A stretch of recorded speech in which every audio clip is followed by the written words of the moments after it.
पहला हूँ, मेरी पूरी फैमिली सिविल सर्विसेज से कहीं से नहीं है। फैमिली में कोई नहीं? कोई नहीं है। मेरी ये जो है 6 साल से तैयारी चल रही थी। बिफोर कोविड मैंने स्टार्ट कर दिया था। जब मैंने वहाँ पे इससे पहले मैं examiner of patent and design में था। अच्छा। हाँ, वहाँ की एक्चुअली जो जज्बा था ना कि पब्लिक सर्विस करना है, और जो मैंने बताया कि पेटेंट में वहाँ पे पब्लिक सर्विस एज सच नहीं था, आप डायरेक्ट कांटेक्ट में नहीं था। ऐसा था कि आप सर्विस कर रहे हो लेकिन आपको उसका रिजल्ट, मैंने जब से प्रिपरेशन स्टार्ट किया मैं हमेशा से कोई ना कोई एग्ज़ाम क्लियर करते ही गया। मतलब बचपन से आप पढ़ाकू थे? आपके लिए सबसे पहले ये रहेगा कि आप जो जिस जज्बे के साथ आए हो तैयारी करने के लिए, उस जज्बे को बरकरार रखो, और आपकी जो स्ट्रैटेजी है उस पे फुल कॉन्फिडेंस रखो कि आप वो कर रहे हो, और आपकी स्ट्रैटेजी हमेशा सिलेबस और पीवाईक्यू के अकॉर्डिंग होनी चाहिए। पीवाईक्यूज बहुत जरूरी। बहुत ज़रूरी है। आपने एक कहावत तो सुनी ही होगी, जमी पर बैठकर क्या तू आसमान देखता है, जमाना तेरी उड़ान देखता है। और जिस तरीके से इस बार बीपीएससी 17वीं का रिजल्ट आया, कई बच्चों ने इस बार बाजी मारी है, लेकिन आपको मालूम होगा कि जब एक बार किसी को फेलियर मिलता है, यानी कि हार का सामना करना पड़ता है, बीपीएससी यूपीएससी जैसे कॉम्पिटिटिव एग्जाम्स नहीं निकलते हैं, तो बच्चों के जो हौसले हैं वो थोड़े डाउन हो जाते हैं। लेकिन इस वक्त हमारे साथ एक ऐसे शख्स है जिन्होंने इस बार बीपीएससी क्लियर किया, और सिर्फ क्लियर ही नहीं किया है, एसडीएम रैंक इनको मिला है। पोस्टिंग होगी, ज्वाइनिंग होगी, इसके बारे में हम आपको विस्तार से बातचीत के जरिए बताएंगे। इस वक्त हमारे साथ गौरव सिंह है बातचीत करने के लिए। गौरव सिंह से जानेंगे। पहले तो आपको बहुत कॉन्ग्रेचुलेशन सर कि आपने बीपीएससी क्लियर किया। Thank you ma'am.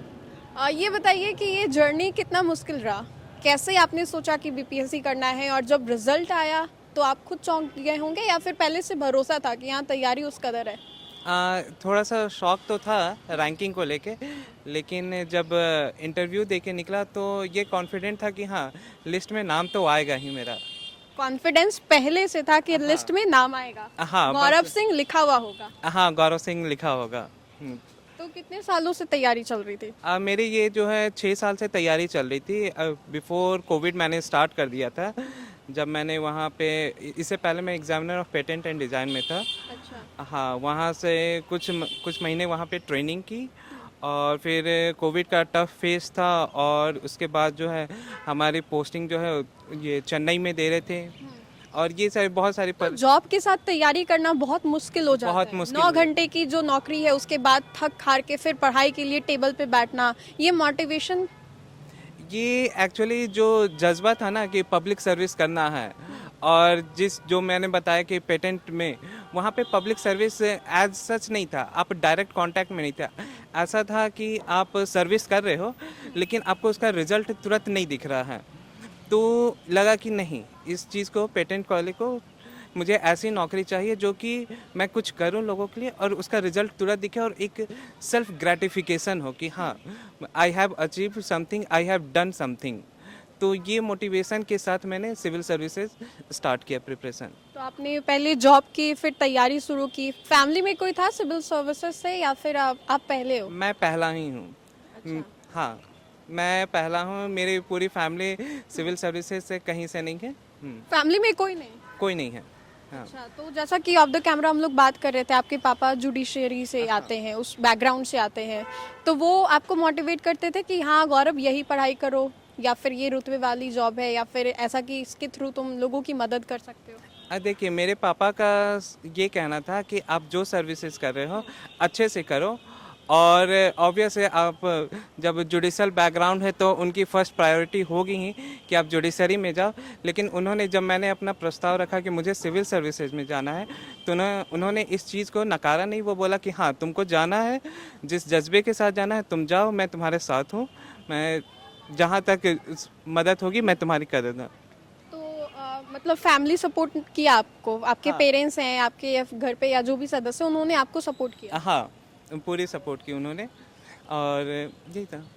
तो रास्ता तो बिल्कुल अलग था, जुडिशरी से फिर इधर बीपीएससी की ओर आना, सिविल सर्विसेज में आना। हाँ, ये तो ट्रैक तो बिल्कुल एकदम अलग है। कम्प्लीटली इधर अलग। की दुनिया, इधर की दुनिया बिल्कुल अलग। हाँ जी, कम्प्लीटली। अगर जुडिशरी में देखा जाए तो वो एक तरीके से है कि लास्ट रिजॉर्ट होता है जस्टिस का, और सिविल सर्विसेज में देखा जाए तो ये फर्स्ट पॉइंट ऑफ कांटेक्ट है वेलफेयरिज्म का। तो मुझे लगा कि जब जुडिशरी में मैंने देखा कि जो फादर के पास लोग जब आते थे लास्ट रिजॉर्ट की तरह आते थे कि अब सारे जगह से थक हार गए हैं तो अब मुझे न्याय आप दिलाइए। तो मुझे लगा कि क्यों नहीं हम पहले इनको ये सारी चीज़ें सर्विसेज है इनके शिकायतों का निवारण कर दिया जाए ताकि इनको कोर्ट ना जाना पड़े, इनका जो जुडिशरी में जो प्रोसेस है उससे गुजरना ना पड़े। तो इस जज्बे के साथ मैं सिविल सर्विसेज को तो चुना। ये कौन सा अटेम्प्ट था आपका? ये बीपीएससी में मेरा तीसरा अटेम्प्ट था। तीसरा, मतलब पहली बार दूसरी बार आपको हार का सामना करना पड़ा। हाँ। क्लैरिफाई आपने नहीं किया एग्जाम को, तो ये मोटिवेशन कहाँ से आया? लगा नहीं कि अब छोड़ देना चाहिए, मेरे बस की नहीं है? क्योंकि अभी होता है जेनजीज जो है थोड़ा सा स्टार्टअप करते हैं, फिर सिलेबस समझ में नहीं आता है या फिर पढ़ने बैठते तो होता है कि क्या पढूं, कहाँ किससे शुरुआत करूं। तो आपको ऐसा नहीं लगा कि 2 बार नहीं हुआ तो अब बैठ जाते, छोड़ देते, कुछ और चीज़ के लिए शायद मैं बना हूँ? नहीं नहीं, ऐसा कभी नहीं लगा। मैंने जब से प्रिपरेशन स्टार्ट किया मैं हमेशा से कोई ना कोई एग्ज़ाम क्लियर करते ही गया। मतलब बचपन से आप पढ़ाकू थे? हाँ, आप कह सकती हैं। तो कोई ना कोई एग्ज़ाम मैं क्लियर करते गया। अगर देखा जाए बीपीएससी का तो ये मेरा तीसरा अटेम्प्ट है बीपीएससी का, और ये मेरा तीसरा इंटरव्यू भी है। और इसी तरीके से अगर देखा जाए तो यूपी का 1 साल के अंदर मैंने यूपी का मेंस लिखा, फिर झारखंड का मेंस लिखा, और उसी साल मैंने बिहार का भी मेंस लिखा। एक साथ 3-3 पेपर आपने दिया, क्वालिफाई कितने को किया? मैं झारखंड क्वालिफाई किया। वहाँ पे मैं असिस्टेंट कमिश्नर जीएसटी ट्रेनिंग में हूँ, और बिहार मैंने क्लियर किया एज एसडीएम, और यूपी मेरे से नहीं हुआ। तो ये बताइए कि आप उन बच्चों के लिए क्या सजेस्ट करना चाहेंगे जो बच्चे अभी 71st बीपीएससी अटेम्प्ट करने जा रहे हैं या फिर 72nd अब वो अटेंड करने जा रहे हैं, तो उनके लिए आपका क्या गाइड दोगा कि क्या तैयारी करना है, कैसे करना है, क्या पढ़ना है? देखिए, उनके लिए सबसे पहले ये रहेगा कि आप जो जिस जज्बे के साथ आए हो तैयारी करने के लिए, उस जज्बे को बरकरार रखो, और आपकी जो स्ट्रैटेजी है उस पे फुल कॉन्फिडेंस रखो कि आप वो कर रहे हो, और आपकी स्ट्रैटेजी हमेशा सिलेबस और पीवाईक्यू के अकॉर्डिंग होनी चाहिए। पीवाईक्यूज बहुत ज़रूरी है क्योंकि लास्ट 10 इयर्स के या फिर जितने जब से एग्जाम जब से एग्ज़ाम हो रहे तब से पीवाईक्यू एसेंशियल। इससे आपको पैटर्न मालूम चलता है कि कमीशन कैसे सोचता है, कैसे थीम को आइडेंटिफाई करता है, इसलिए पीवाईक्यू बहुत आसान हो जाता है। और डेडिकेशन तो चाहिए ही। इसके अलावा जो बहुत ज़रूरी है ना, कंसिस्टेंसी बहुत ज़रूरी है। बहुत लोग कहते हैं कि हमें 14-14, 15-15 घंटे, तो आप वो पढ़ सकते हैं 14 घंटे 15 घंटे आप एक सप्ताह कर सकते हैं, लेकिन ह्यूमनली पॉसिबल आप 365 डेज नहीं कर सकते। तो आप 10 घंटे 12 आवर्स 10 घंटे 12 घंटे आप करो, ठीक है, लेकिन वो कंसिस्टेंसी होनी चाहिए, क्योंकि ये प्रिपरेशन 1-2 दिन की नहीं है, ये लंबी। अगर हम इसको देखें, जिस दिन से आप फॉर्म भर रहे हैं और जिस दिन से आपका सिलेक्शन हो रहा है, पूरा 1 साल का प्रोसेस है। तो एक कंसिस्टेंसी चाहिए इस चीज़ में। तो ये बताइए कि बहुत सारे बच्चे जो हैं वो बुक्स के ऊपर ही डिपेंडेंट हो जाते हैं। जैसे मान लो आप लक्ष्मीकांत ले लो या फिर लूसेंट ले लो या फिर कोई और भी बुक हो हिस्ट्री के लिए, मॉडर्न हिस्ट्री के लिए, तो कुछ बच्चे जो हैं 1-2 बुक पे डिपेंडेंट हो जाते हैं, कितना पढ़ लो और फिर इससे जो क्वेश्चंस है वो आएंगे। तो क्या वाकई बुक्स के ऊपर डिपेंडेंट होना चाहिए या फिर कोचिंग के ऊपर, या self study is best for preparing for while you are preparing for BPSC और यूपीएससी?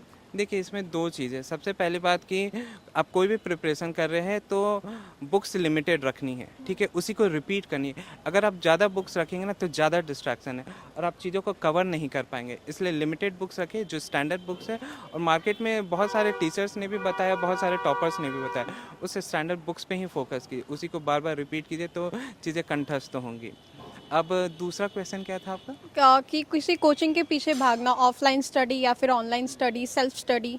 देखिए, इसका ये है कि अगर आपको इनिशियल गाइडेंस चाहिए और अगर आपको कुछ चीज़ें समझ में नहीं आ रही है तो आप टॉपर्स टॉक भी देख सकते हैं, या फिर आप कोचिंग इंस्टीट्यूट का वो एक इनिशियल गाइडेंस दे सकते हैं, ठीक है। वो आपको पूरा लास्ट माइल तक नहीं पहुंचा सकते। आफ्टर ऑल आपको सेल्फ स्टडी पे ही डिपेंड होना पड़ेगा। तो एक इनिशियल गाइडेंस की तरह ये काम करते हैं। एक आखिरी सवाल होगा, उसके बाद हम लोग कुछ ऐसे सवाल पूछेंगे जिसका आपको 1 लाइनर जवाब देना होगा। लेकिन उससे पहले ये पूछना चाहूँगी कि बहुत सारे बच्चे तैयारी में तो आ जाते हैं, जैसे आपने खुद बोला कि 3rd अटेम्प्ट था। एक ऐसा कोई चीज़ जो बच्चे को मोटिवेटेड रखे, एक बार में सिलेक्शन नहीं हुआ, 2 बार में सिलेक्शन नहीं हुआ, तो कोई ऐसा चीज़ जो बच्चे को मोटिवेटेड रखे, बार बार बोले कि हाँ ये चीज़ करना है, करना है? डेडिकेशन चाहिए और पेशेंस चाहिए इसके लिए, और तीसरी जो चीज़ें हैं वो कंसिस्टेंसी है आपको। तो ये 3 चीज़ रहेगी ना तो सिलेक्शन कंफर्म है आपका। थोड़ा सा टाइम लगेगा लेकिन चीज़ें हो जाएंगी आपसे। अच्छा चलिए, अब ये बताते हैं, अब लगभग इन्होंने सभी सवालों के जवाब तो दिए ही, लेकिन उन बच्चों के लिए ये खास तौर पे वीडियो जो कि अभी तैयारी करने जा रहे हैं, तैयारी की शुरुआत करने जा रहे हैं, या फिर 71st बीपीएससी वो लोग अटेम्प्ट करने जा रहे हैं, तो पहला सवाल तो यही होगा कि ऑफलाइन कोचिंग ठीक है या फिर सेल्फ स्टडी? Self study. कितने घंटे पढ़ने चाहिए बच्चों को? 10 से 12 घंटे डेली बेसिस पे कंसिस्टेंसी। और बीपीएससी के लिए मेन सब्जेक्ट किन पे ध्यान देना चाहिए? कुछ कहते हैं मॉडर्न हिस्ट्री, कुछ कहते हैं कि आप जियोग्राफी ले लो, पॉलिटी ले लो, क्योंकि वो इजी होता है पॉलिटी, तो उससे स्टार्ट करो। सब्जेक्ट कौन सा है जो सबसे पहले शुरू करना चाहिए? जो आपको रुचि लगे जिस चीज़ की, आप उससे स्टार्ट करो, क्योंकि पहले इंटरेस्ट डेवलप होगा तभी आप उस चीज़ को कैरी कर सकते हैं। और सबको इम्पोर्टेंस देना है। आप किसी एक पेपर को भी छोड़ के नहीं जा सकते हैं, क्योंकि आप 1 से 2 नंबर से भी यहाँ पे सिलेक्शन नहीं होता है, और जिनका सिलेक्शन नहीं होता आप उन्हीं से जानो क्या इंपॉर्टेंस है सारे पेपर का। टॉपर स्टॉक्स देखना बहुत ज़रूरी है, बच्चों को उससे सीखने को भी मिलता है। टॉपर स्टॉक से बहुत ज़रूरी है। आप भी उनसे देखते थे? हाँ, मैं भी देखता था टॉपर स्टॉक। तो आने वाले समय में क्या आप भी कुछ ऐसा करोगे कि आपके प्रेपरेशन के थ्रू बच्चों को मदद मिले? जैसे अभी बहुत सारे जो एसडीएम आपने देखे होंगे, एसडीएम राहुल सिन्हा काफ़ी ज़्यादा वो फेमस है, वायरल है, तो वो जैसे बच्चों को बताते हैं कि आने वाले समय में आप भी बच्चों के लिए कुछ ऐसा करोगे ऑनलाइन प्लेटफॉर्म्स के माध्यम से? हाँ, मैंने भी ये सोचा है कि जॉब के साथ साथ ये सिविल सर्विसेज के साथ साथ मैं भी गाइडेंस दूँ, जितनी चीज़ें मैंने सीखी है उस तरीके से बताऊँ कि प्रिपरेशन कैसी करनी है, क्या स्टैंडर्ड बुक्स है, ये सारी चीज़ें। तो अभी ये करंट फीलिंग क्या है, या फिर उस वक्त की फीलिंग जब आपने नाम देखा कि हाँ अब मैं एसडीएम बन गया हूँ, अब रिलैक्स करना है, मैंने जो पार्टीज अटेंड नहीं की, जो मूवीज़ देखने नहीं गया, जो हैंग आउट नहीं किया, उसका आज मुझे रिजल्ट मिला है, तो ये करंट फीलिंग कैसी है?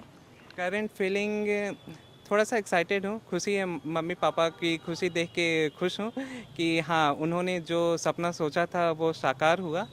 और ग्राउंडेड भी हूँ कि ज़्यादा हवा में नहीं उड़ना है, ये मोस्ट इम्पॉर्टेंट है, क्योंकि आफ्टर आप सिविल सर्विसेज में आए हो तो आप सर्विस करने के लिए आए हो।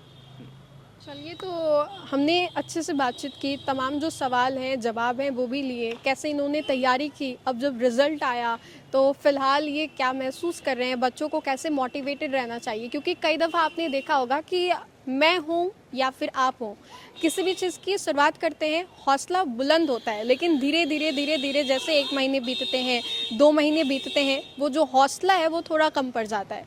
लेकिन कहा जाता है ना कि बाहरी दुनिया के हौसले से ज़्यादा अंदर की जो दुनिया है उसमें हौसला बुलंद होना चाहिए, और उसके लिए क्या कुछ टिप्स दिया इन्होंने, हमने आपको विस्तार से बताया। फिलहाल के लिए खबर में इतना ही। कैमरा जर्नलिस्ट अकबर के साथ मैं Rajnandini, news for nation, Patna.